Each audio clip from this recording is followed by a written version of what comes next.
If you're a Disney fan, you probably know your favorite movies by heart. You know the characters, settings, and of course those catchy songs. But do you know what your favorite Disney movie looks like behind the scenes? We'll show you some surprising behind-the-scenes secrets for your favorite Disney films. If you expect YouTube to show you some great videos, you'd better be sure that you're subscribed to TheRichest. And then, why not turn on your notifications? Hola! Did you hear about our latest addition to our family? TheRichest Espanol is the perfect place for all you native Spanish speakers out there.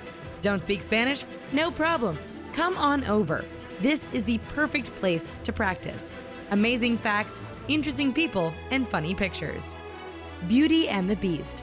When we watched the original animated film Beauty and the Beast, many of us wondered how the beautiful and intelligent Belle could fall for an amalgamation of different animals. When you see the behind the scenes for the live-action Beauty and the Beast, you'll wonder how actress Emma Watson managed to keep a straight face during filming. Rather than have Dan Stevens wear a costume for his role as Beast, Disney utilized CGI, which meant that Stevens had to don a motion capture suit. To make him taller, he was forced to wear spring-like lifts on his feet, which Stevens admits was quite the leg workout. It took about 2 hours per day just to get the hang of maneuvering in them properly. The motion capture suit itself weighed 40 pounds, so the Beast's muscular stature could be easily added in. Occasionally, Stevens would have 10,000 UV dots added to his face, and would go through facial expressions from previous scenes so that his face would be properly represented behind the mask of the Beast. It was important to Disney that Stevens' eyes still be shown, since a lot of emotion is conveyed within them. This attention to detail really paid off in delivering a convincingly human Beast.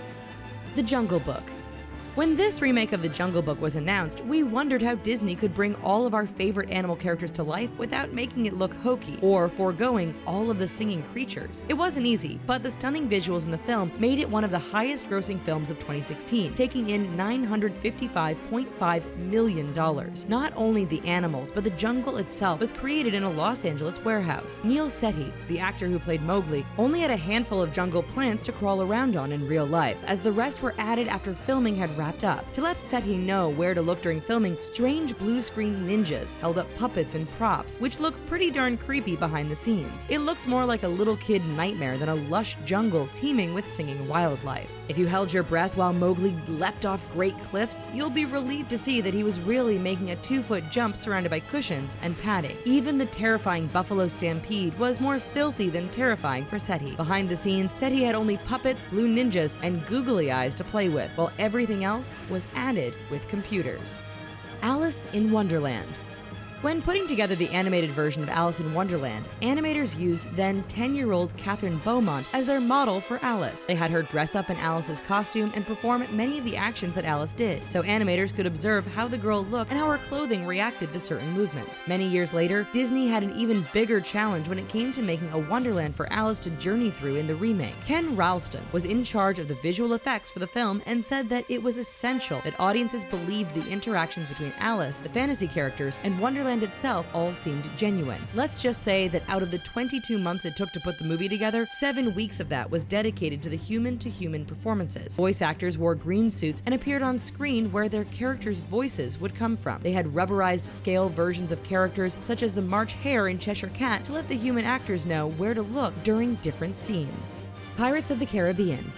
We can't give you an explanation as to how actor Johnny Depp seemingly refuses to age, but we can show you some behind-the-scenes looks at the latest Pirates of the Caribbean movie. In Pirates of the Caribbean Dead Men Tell No Tales, Captain Jack Sparrow and Henry Turner find themselves fending off shark ghouls, but the scene was much less impressive on set. It was shot on a small water tank with a blue background, so that more impressive scenery could be added later on. However, the rowboat did move around to simulate actually being on the ocean, and the characters flailing around was actually genuine. If you've always found it hard to imagine anyone but Johnny Depp portraying Captain Jack Sparrow, you're not alone. To show a young Sparrow in the latest film, Disney decided to have the part played by none other than Johnny Depp. How did they knock all those years off the actor? They used the help of a younger actor named Anthony De La Torre, who went through the scenes before Depp. Once Depp was filmed doing the same, the two men were essentially merged together using CGI. Star Wars. The beloved Star Wars franchise has used a lot of different methods to bring creatures from a galaxy far, far away to the big screen. To create Tauntauns, Sketches were made of the creatures, and originally the plan was to have actors in tauntaun suits. However, it was decided that this wouldn't be realistic enough, so stop-motion animation was used, and the tauntauns were much smaller in real life than on the big screen. For some scenes featuring someone riding a tauntaun up close, a puppet was used, and a technician manipulated the head, neck, and back off camera. Gas tubes run through the puppet's mouth made it look like it was exhaling. These puppets took a whole lot of work to manipulate, and it's no wonder they weren't used for the whole film or for future films. Even more head-scratching than the tauntauns is the adorable droid BB-8. If you wondered just how they get them to move in Star Wars The Force Awakens, it can't be explained with mere CGI. There were many models of BB-8 made, some with and some without motors, and many different techniques were used to get the motions that you see in the movie. Oftentimes, BB-8 was a puppet and was moved by a puppeteer on a pivot. The puppeteer was able to control their head and body separately, which Disney felt gave them a lot of character. There was also a version with a motor unit, which was digitally removed from the shots during post-production. Maleficent.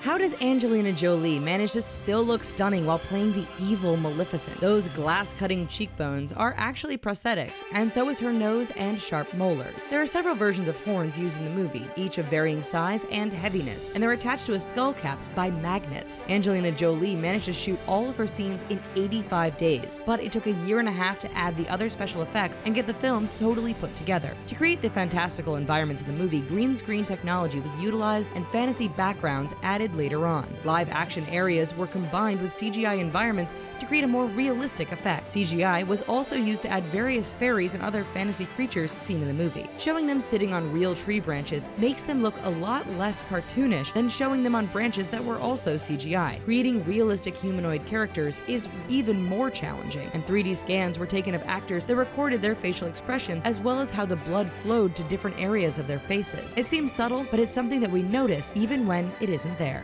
Captain America. Having an actor play an older or younger version of themselves can be tricky. Nowadays, there are more options than simply hiring a similar-looking person. In Captain America: The Winter Soldier, Disney decided that simple prosthetics were failing to turn actress Haley Atwell into an elderly Peggy Carter. Instead, they opted for a gray wig and CGI. Atwell wore a gray wig and motion capture dots on her face, while an older actor later sat in for the scene. The texture of the older actor's face was then added to Atwell's face, giving her a greatly aged appearance. Chris Evans also got a helping hand from CGI instead of having to dramatically drop a lot of weight to play Steve Rogers before he was Captain America. Basically, Evans was shrunk digitally during certain scenes to make himself look smaller, shorter, and slimmer. This is easier said than done, but the final product looks incredibly realistic.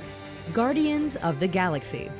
Some people believe that the most impressive transformation in Guardians of the Galaxy is Chris Pratt's ability to turn from Parks and Rec's Andy Dwyer to Peter Quill. But Groot and Rocket are pretty darn impressive too. You likely know that Groot and Rocket are voiced by big stars Vin Diesel and Bradley Cooper respectively. But do you know how they're made? Disney used a combination of digital effects, stand-ins, and dolls in order to make them look realistic. Rocket's Green Ninja stand-in is Sean Gunn, the brother of director James Gunn. Sean Gunn also plays Kraglin in Guardians of the Galaxy Volume 2. There are two life-sized versions of Rocket that filmmakers use on set to let them know where effects are needed, where lighting should be directed, and to make sure Rocket would actually be able to reach all the things that he grabs in the movie. Even though he's voice acted in this movie, Bradley Cooper is still expected to wear a motion capture suit while recording. When it comes to Groot, an actor wore a motion capture suit with a stylish Groot hat so that characters would know where to look during filming. For Baby Groot, a little toy Groot was used as a stand-in instead. Oz the Great and Powerful.